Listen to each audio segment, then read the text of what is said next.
Hi, and welcome to The Horn, a podcast from the International Crisis Group. I'm Alan Boswell.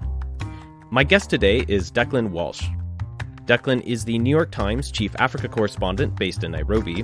He was reporting on the ground in Ethiopia when the Tigrayan forces took back control of the regional capital, Mekelle. He's on the show today to talk about what he saw and where the conflict might head from here. Declan, welcome. It's my pleasure. So you arrived in Mekelle in Tigray the day after elections started in Ethiopia, the national elections. Of course, they didn't take place in Tigray. At this point, the federal government still had control of Mekelle. What was the state of the town and the state of the war when you arrived? Well, the government was still in control of the city, but one of the things that immediately struck me was how few soldiers I saw on the streets, and in fact, how light the security presence in general was. One of our first stops was the city's main hospital, the Ida Referral Hospital, and we had done some stories earlier in the year where people had told us about how they had been victimized by Ethiopian soldiers at night during the curfew in the city. So I asked some of the doctors whether that was still a problem. And they said that, in fact, the problem now was a law and order problem in the city. For the most part, people were fearing the Ethiopian soldiers. It was more that because the police force had become so degraded in the city, you had a problem with people being stabbed and other regular crime incidents. And it turned out, as we stayed there, we heard stories that police officers were starting to desert the city force and defect effectively to the TDF, to the Tigrayans who were in the surrounding countryside. And we also heard that there were even young doctors at the same hospital who had left. So that we started getting an inkling of how the government's grip on the city itself was starting to loosen very much. And then the following day, we drove out of the city through a checkpoint and very quickly found ourselves within territory that was controlled by the Tigrayan forces. And that territory was not so far from the city, within a 30-minute drive of the center of Mekelle. So immediately there, we had even more of a sense of how these Tigrayan forces were closer to the city than we imagined, and also were, if you like, more in control than we'd understood. You know, we've had very few glimpses into the rebel-held side of things during this rather short war in Tigray. So what did that war look like outside of Mekelle, behind rebel lines, so to speak? What was life like? What did the insurgency look like? It was a very fluid situation. It turned out that just a couple of days before we made that trip, the Tigrayans had captured even some of the territory that we were in. So to give you a sense, the first thing we did was to go to this town called Samre, and there we met with Getachew Reda, senior member of the TPLF, now the TDF, and spokesman. And so we started an interview with him in the back of a restaurant in this otherwise deserted town that had recently been captured. And as we were speaking to him, we were about halfway through the chat when suddenly we hear this eruption of cheering outside in the street. So everyone ran out to see what had happened. And outside you had all of these fighters clustered in the street. They started to cheer and they were pointing towards this puff of smoke in the sky. And then we saw a flash of flames, and evidently an airplane had been hit and was plunging to the ground. We later went to the site of that crash. We found among the wreckage, paperwork that said that it was a Hercules plane, and it was later identified as an Ethiopian military cargo plane that was shot down as it approached Mekelle. So that was the first real sign for us that, this war was moving faster than we thought. And then that same day, we went to a prisoner of war camp where we had been told there were several thousand Ethiopian soldiers being held. When we were told that by the Tigrayans, I frankly was a little skeptical at first about the numbers that they were giving of how many people they'd captured. But when we arrived there, it turned out that people told us that there were 3,000 people in this camp, and that certainly looked about right to me. There were thousands of ENDF soldiers recently captured, gathered behind the barbed wire in this large compound. And they told us that they had just been captured in the previous couple of days. So in short, the picture in this area was kind of changing every day. It was clear that on the one hand, the Tigrayans had won these battles against the ENDF. I think faster than they themselves had anticipated. They found themselves with these large numbers of prisoners of war, and the battle was ongoing in the distance. And they told us that they were guns that they had captured from the ENDF. So they were using the Ethiopian guns effectively against them. Did you get a sense of why this was happening now? What sparked this offensive? Was it, first of all, an offensive maybe from the federal government side and then counteroffensive in which they unraveled? Or why now specifically in the war was this sort of sudden turn of events? Well, of course, we couldn't ask the ENDF, apart from having spoken to a couple of officers who'd been captured. But from the Tigrayan perspective, they sort of attributed it to two things. They explained how their forces at the very beginning of the war had received a huge blow. Obviously, they had not anticipated that soldiers from Eritrea would enter the conflict. They hadn't anticipated that the artillery that they captured would be struck by these, what they described as drones, they believe come from the United Arab Emirates. So they sort of sketched it out for us that in the early stages of the conflict, they'd taken a big blow. They had very few fighters. But they said that during the spring, they had reorganized. They had called their fighting force the TDF, Tigray Defense Forces. They had divided into what they call 4 armies, or perhaps large divisions. And they said that through the spring, first they'd been fighting in a guerrilla-style war with ambushes against Ethiopian and Eritrean conventional soldiers in these areas. But that, around the middle of the spring, they had sort of retreated, if you like, or moved into what they called a sort of a defensive tactics, where they weren't seeking to capture territory, but they were further reorganizing and absorbing a huge number of recruits that had come into the Tigrayan forces from across the region, and they were preparing to mount an offensive against the ENDF and against the Eritreans. But while they were still in this process, the Ethiopian election came along on June 21st, and they said that in the days before that election, the Ethiopians launched their own offensive against the Tigrayans, particularly in the central part of the region, in a region they refer to as Tembien. And they said that when this offensive started, the Tigrayans absorbed the news of the offensive, they held a meeting, and then they decided that they were going to launch a counteroffensive, even though they hadn't completed all of their own preparations. And that was really the precipitating event that started off this quick succession of battles. And when we turned up by chance, we happened to be there just after the first of those battles had taken place. Did you get a sense that, this TDF was something that was growing by the day? And when you talk to recruits and soldiers, what did they say was driving them to go to the bush and join the resistance? Well, in those early days when we were behind the TDF lines, if you like, and the fighting was still ongoing, one of the most striking sights, apart from these huge camps of prisoners of war, was the sight of this huge column of new recruits to the TDF that just sort of came down the road towards us. I would say there were several thousand young people, all unarmed at this point, who were being marched in a column to a training center that was nearby. And there we saw young trainees receiving weapons instruction, but also receiving lectures, I think about Tigrayan nationalism mostly. And in some cases, actually, they were performing dances, or they were people appeared to be bonding together. And the people who I managed to speak to, almost to a person actually, said that they had volunteered for this force because their communities had been so badly hit by the atrocities that we've been hearing about through the spring that have accompanied this war. So people talked about how family members or people in their community had been killed by the pro-government forces, the sexual assaults that people had suffered, the looting and the harassment of ordinary civilians. And so clearly some of the people who we saw, I suppose, were probably politically sympathetic to the TPLF, but many others said that they didn't come from a particularly politically motivated background in the past, but they were outraged or angered by what they'd seen happening in the course of the war against civilians.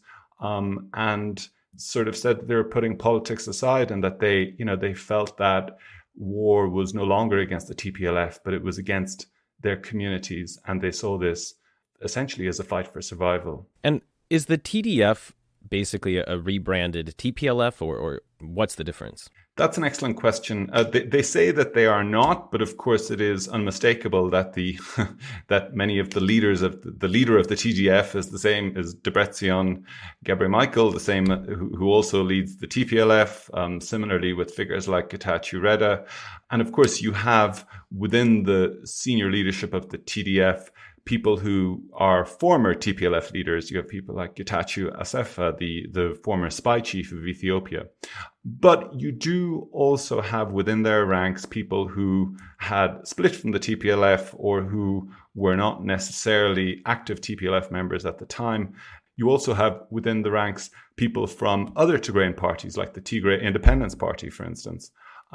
So it's clear that it is not just the TPLF, and many people were at pains to say that, but it is also unmistakable that the TPLF is providing the political leadership for this group, and that many of its many of its leaders are also in the TDF, and I think that probably begs a question for what will happen politically speaking in Tigray beyond the war, whatever this war holds or however it concludes, for what the future shape of the TPLF will look like.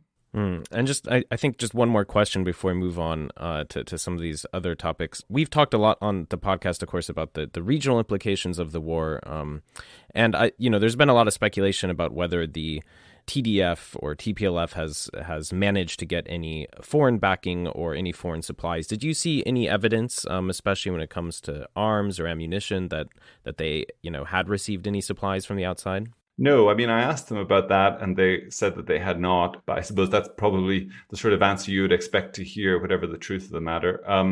They said that most of the weapons that they were using, certainly the artillery and the heavy guns, were weapons that they'd captured from the ENDF, from the Ethiopian National Defense Forces. The only other thing that was noteworthy was that a lot of the commanders appeared to have satellite phones, so they certainly had a communication system, despite the efforts of the government, I think, to prevent that kind of equipment from entering the region. And after that plane was shot down, I asked them what they'd used to carry out that attack. They identified a particular kind of Russian surface-to-air missile system they said had been used, and they said that this was a system that they had captured again from the ENDF in the course of the fighting. And did you see underage child soldiers on either side when you were there? I saw people who appeared to be underage on both sides of the conflict. I saw combatants in the TDF ranks who certainly appeared to be teenagers and may well have been under 18. And I also saw captured combatants in the Ethiopian POW camps who also looked like they were underage. But, it's really hard to say for sure. And I would say that the image that's been portrayed by some people on social media in recent days, especially on the government side, of what they're calling a drugged up, conscripted army of child soldiers inside Tigray is inaccurate. I've covered a lot of wars with child soldiers in places like Sierra Leone or Liberia, and I can tell you this was not that. Did you come across the Eritrean Defense Forces during your trip? No, they had vacated the areas that we were in before we got there. So the sequence of events, as we understood it, was that the air trains had left these areas. The ENDF came in and took up those positions, and that was the prelude to this sort of exchange of offensives, first by the ENDF and then in response by the TDF.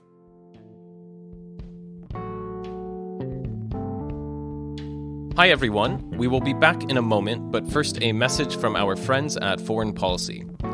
Could empowering women in the workplace be the simplest way to boost the global economy? The Hidden Economics of Remarkable Women is a new limited series podcast from Foreign Policy. Host Rina Nainen talks to women around the world, in places like Kenya, Nigeria, and India, who are changing the status quo in surprising ways. Listen to The Hidden Economics of Remarkable Women on Apple Podcasts, Spotify, or wherever you get your podcasts.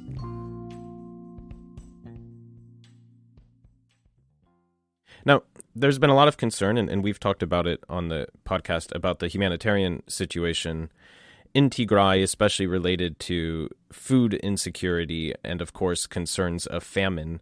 What did you see when you were there? Did you see, hunger stalking the land? Was there visible evidence of this? We interviewed a lot of people who explained to us what precarious circumstances they were in.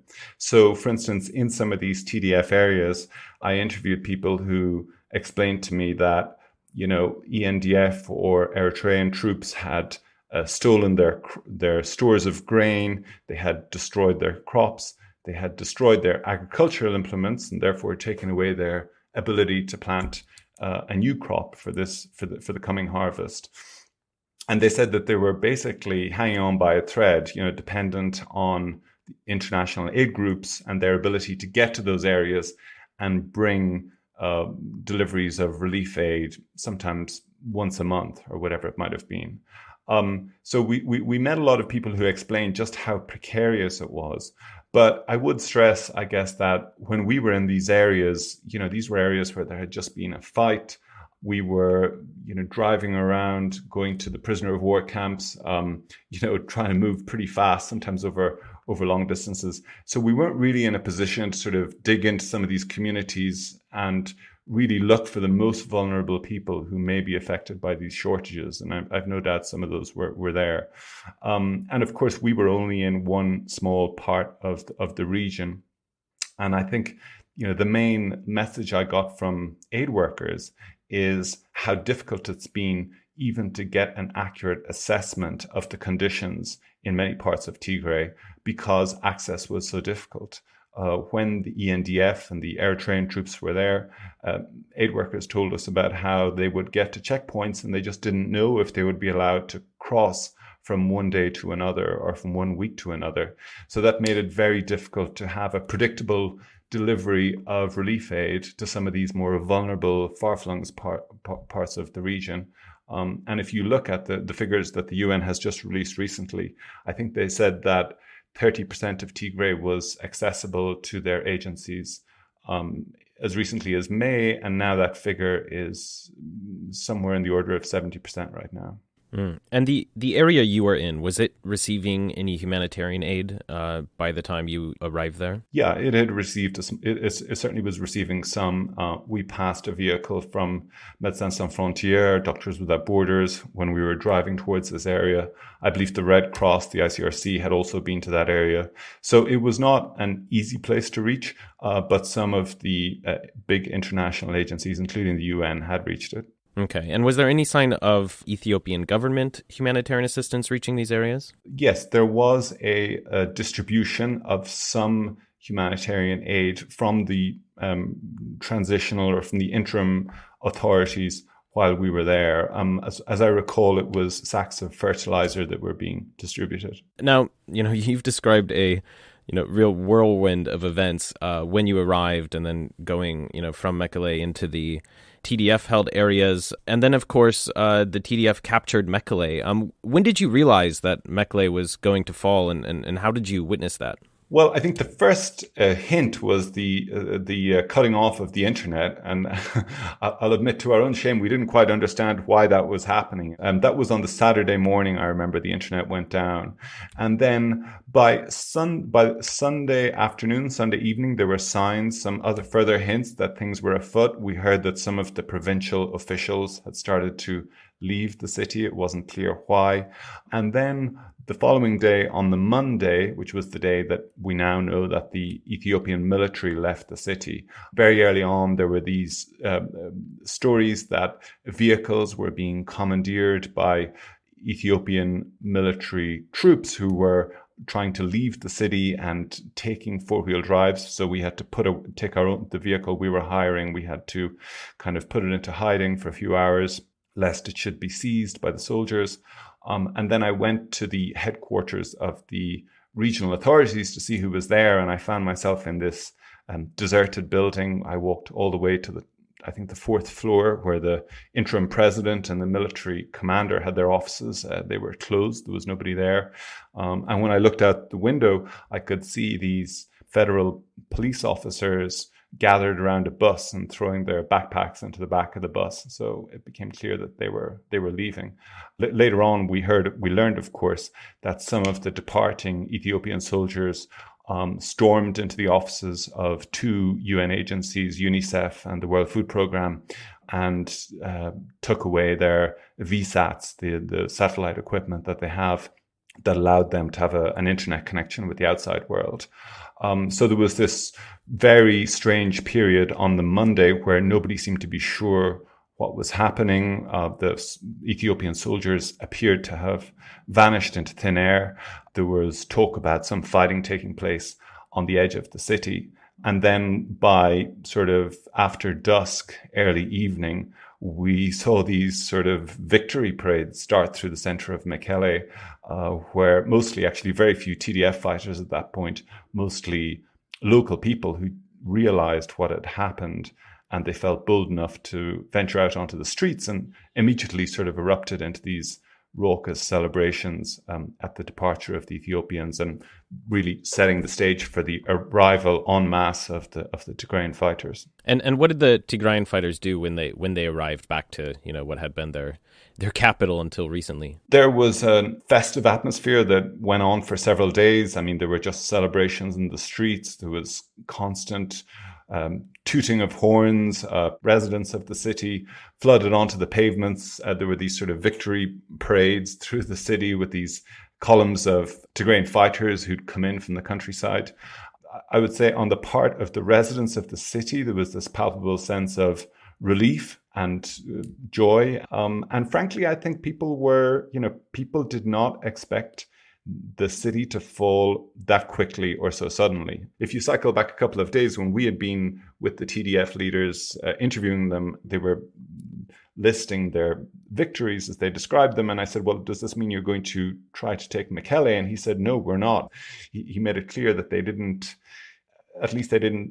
give the impression that they thought that was something that was immediately achievable to them. So I think they were surprised at how quickly the city fell. And I think that also accounts for that odd gap where the Ethiopian soldiers left. And it took a while, frankly. It took several hours or even half a day before the Tigrayans arrived in any great numbers.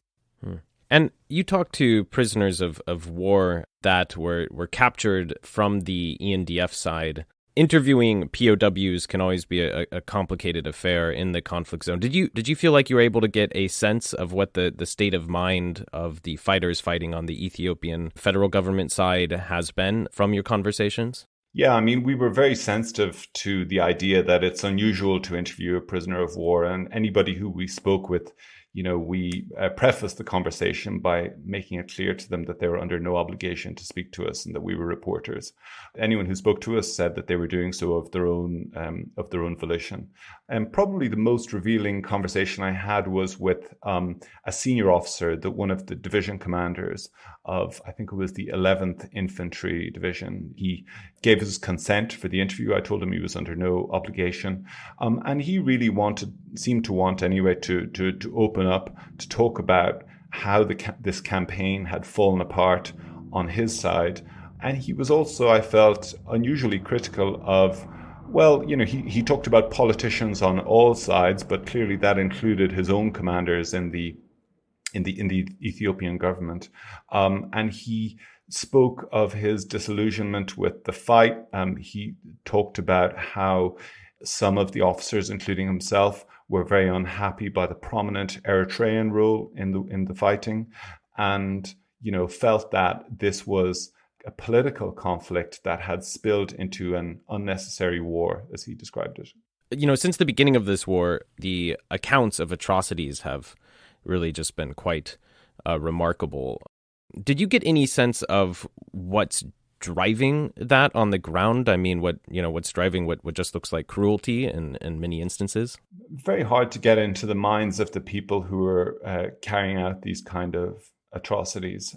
At one point, we went to there's a center at the Eider Hospital where victims of sexual abuse or sexual assault rather have been treated. And some of the stories you hear from people who have survived those assaults or from the staff who've treated them, really speak to some incredibly cruel and shocking behavior. And again, it seems that attacks and the knowledge of these attacks in the Tigrayan community seem to have played a significant role in mobilizing people behind the TDF. Now, to turn ahead towards, the current situation and what's coming in the future, you had a chance to talk a lot with the Tigrayan leadership while you were there. There was obviously some hope that after the TDF recaptured Mekelle, that maybe there was some opening towards a ceasefire, but that hasn't obviously occurred. From your conversations with them, what's their objective, and do you see them just continuing to fight on, and what are they trying to achieve? They seem to have a number of layers of objectives, if you like. As they said it, their immediate objective was to expel all of the outside forces from Tigrayan territory, effectively to return to the status quo on November 3rd. So they said that they would expel the Eritreans, who had now retreated to the northern part of Tigray. They would expel Amhara fighters from western Tigray, and they would consolidate their own control over the rest of the province, or the rest of the region. At that point, they seemed to be indicating that militarily they would be pushing towards the Sudanese border to try and open up a route into Sudan, a supply route, because of course right now they are surrounded pretty much on all sides. But as we've seen in the last couple of weeks, instead, a lot of the fighting now seems to be pushing in the other direction, to the east and to the southeast, into Afar province. So that's on the military side. On the political side, of course, there's this notion of where politically Tigray goes if they manage to hold on to the military gains that they've made. TDF leaders that I spoke with acknowledged this huge groundswell for Tigrayan independence that you heard on the streets from ordinary residents in Mekelle, but also from fighters among their ranks. And they were certainly acknowledging the strength of feeling. They indicated that if there was not a change of leadership in Addis Ababa, that they saw that it was inevitable that the region would head in the direction of independence. But, in long conversations with some of them, they also made it clear that they understood that, independence for Tigray is a very tall order. It's a landlocked territory currently surrounded by hostile forces. It's very hard to see how it would become an independent country. They talked about, they said, we don't want to become like Somaliland, that if they were to go the independence route, that they would need to hold a referendum and strive for international recognition and so on. But my sense, and this was sort of what I got from reading between the lines as much as what people said directly, my sense was that, they are talking about independence because this is, this notion, this Tigrayan nationalism is something that's really motivated the public behind them in Tigray to fight this war and to win some of these battles.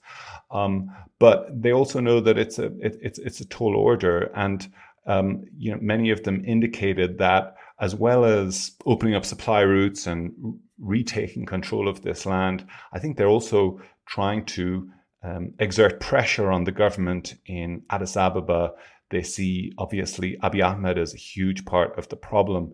And it seemed to me that at least some of their tactics, and I think this is what we see happening in Afar at the moment, are designed to increase the pressure on Abiy Ahmed's government and perhaps push towards some sort of change in Addis that might make a future negotiated settlement possible.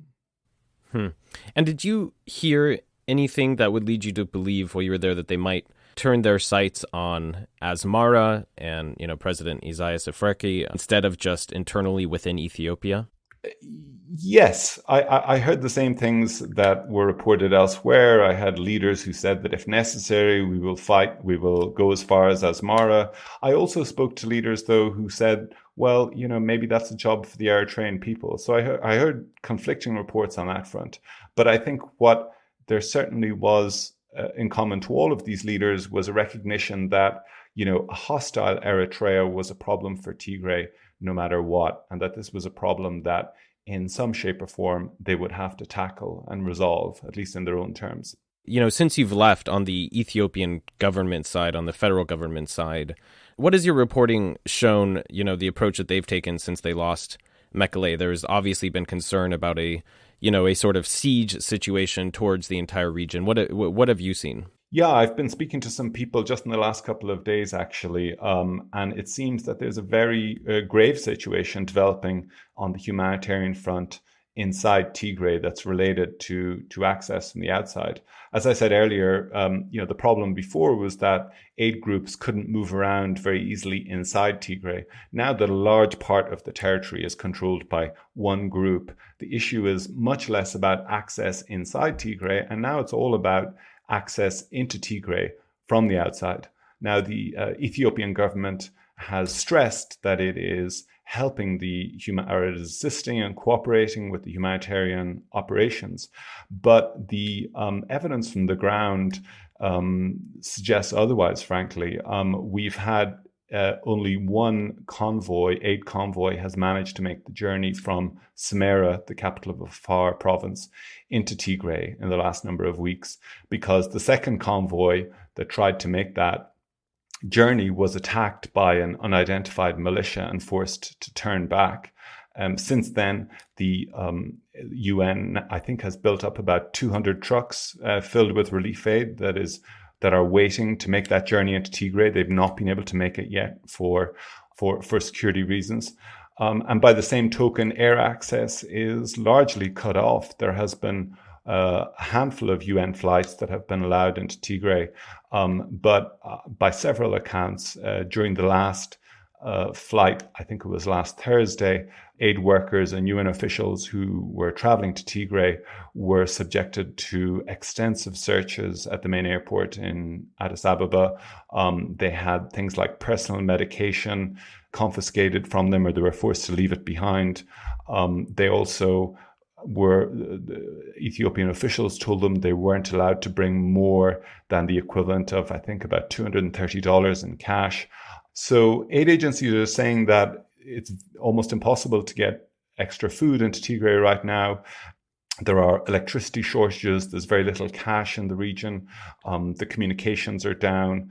And so they're saying that even though they have greater access inside Tigray, they are unable to get enough food in, and they're also not able to get in the fuel, the cash, and the communications equipment to facilitate the distribution of the food they have. And it seems that certainly probably in the next week, unless something gives soon, see UN agencies and others starting to ration the distribution of food aid inside the region.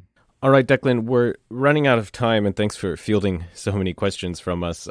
You mentioned earlier, of course, that perhaps there's a recognition on the Tigrayan leadership side there will be a need for conflict resolution at some point. Have you seen any sign, either while you're in Tigray or afterwards in your conversations, of a route to de-escalate this conflict, a route towards starting talks, either in your conversation with Tigrayan leadership or Ethiopian federal officials or outside diplomats? When you look at the situation on the ground for the last 2 or 3 weeks, I think the one constant is that events on the ground are actually moving faster than people's ability to formulate policy about Tigray. And what we see right now is, a Tigrayan military force that is pushing outside of Tigray into Afar, and we see the Ethiopian government, having suffered these significant defeats to its conventional forces, mustering regional ethnic militias to go and take up the fight in Afar and also in Amhara. So everything that we see on the ground is pointing, unfortunately, to an escalation of the conflict. And I haven't heard much, frankly, on either side that suggests either side thinks this is a good moment to start talking. Thanks so much, Declan, for coming on our podcast. It was my pleasure. Thanks, Alan.